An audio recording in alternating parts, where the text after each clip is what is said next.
everyone. Today is a very big day for all Indians as we rejoice in the celebration of National Law Day or the Constitution Day. It is celebrated in India on every 26th November to commemorate the adoption of the Constitution of India. On 26 November 1949, the Constituent Assembly of India adopted the Constitution of India and it came into effect on 26 January 1950. Our constitution is not merely a document of laws, it is the vehicle of life, and its spirit has always been the spirit of our ages. When we talk about Dr. B.R. Ambedkar, we refer to our constitution, and when we talk about our constitution, we remember Baba Sahib Ambedkar. Both are inseparable. Our constitution has given many fundamental rights to all the Indian citizens, like right to equality, right to freedom, right against exploitation, cultural and educational rights, and right to constitutional remedies. Today, we students of 8th Hindu Kush are here to present these fundamental rights in front of you. Hope you will enjoy and please appreciate our efforts. First right is right to equality. Let's see, is it applicable in our lives?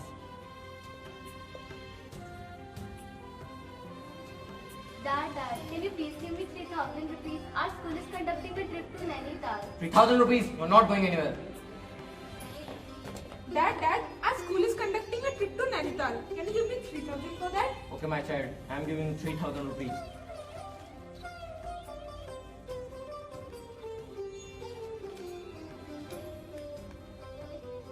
Enjoy.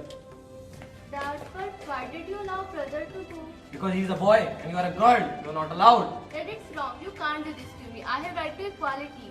Sorry, my child. I'm giving you also 3,000 rupees.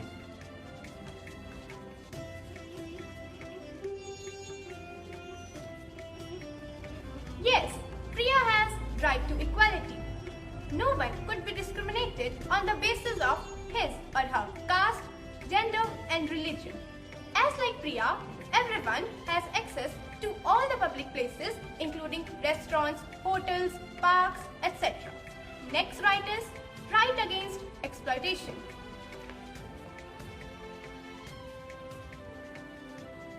Balloons, balloons, buy different colorful balloons, one for only 5 rupees. Balloons, balloons. Ma'am, please buy one balloon. No, I don't want anything. Get aside. Ma'am, at least buy one balloon. Wait, what are you doing here at this time? You should be at school and should be studying. Ma'am, I don't go to school. My father daily sends me here to sell balloons. Where is your father? I want to meet him. Okay, ma'am, I will take you to him.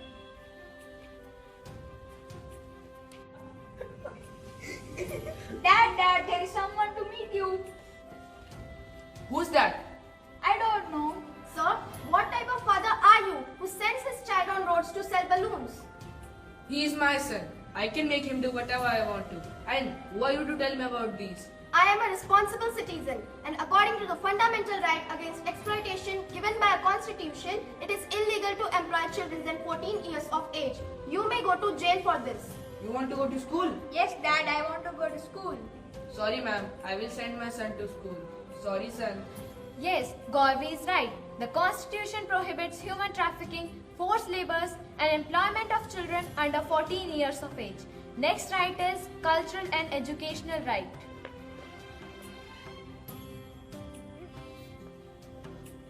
Hi, Varun. You know, I can set up my Zoroastrian college. Hey, what kind of college is this? All type of modern education, including cultural teachings about Parsi religion. But India is a secular country. If you do so, other people will raise question. Yes, India is a secular country, but the constitution states that all the minorities can set up the educational institute. Okay, best of luck for your college. Thank you. Yes, cultural and educational rights.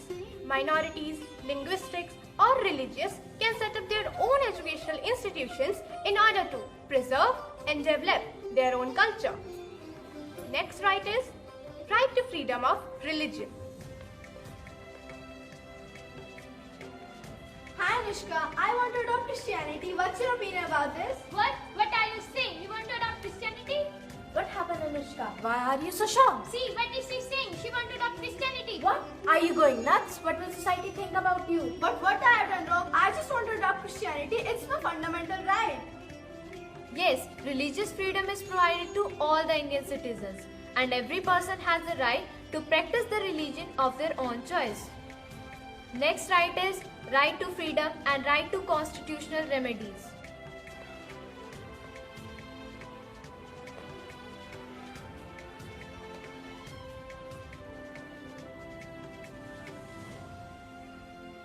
He has great qualifications. He is completely eligible for this job. Yes, he has. But first, let's ask his caste. So, Advait, what caste do you belong to? Ma'am, I am a Dalit. Sorry, but we don't hire lower caste employees in our company. Ma'am, but you don't have any right to discriminate me just because of my caste. We have our own rules. Ma'am, but this is wrong. I will file a case against you in the court. You may proceed. Your Honor, my client was denied a job just because he's a Dalit. Objection, my lord. It is a private company. They can have their own rules. But according to right to freedom, my client has all right to adopt any profession he wants, irrespective to his caste. Okay, so after hearing all the witnesses, the court has taken its final decision that the company has to give this job to Mr. Advait and send an apology to Mr. Advait for your discriminative behavior. The court is adjourned. Yes, a correct decision. Right to freedom. The Constitution gives freedom of speech and expression to reside in any part of the country and to adopt any profession, occupation, etc. Now, when it comes to right to constitutional remedies, it allows all the citizens of a country to move to court if he or she feels that his or her fundamental right has been violated by the state. We have shown you some of these rights, but there are many others in the Constitution. Our main motto of this skit was, you all must obey these rights and implement them in our lives as a responsible citizen.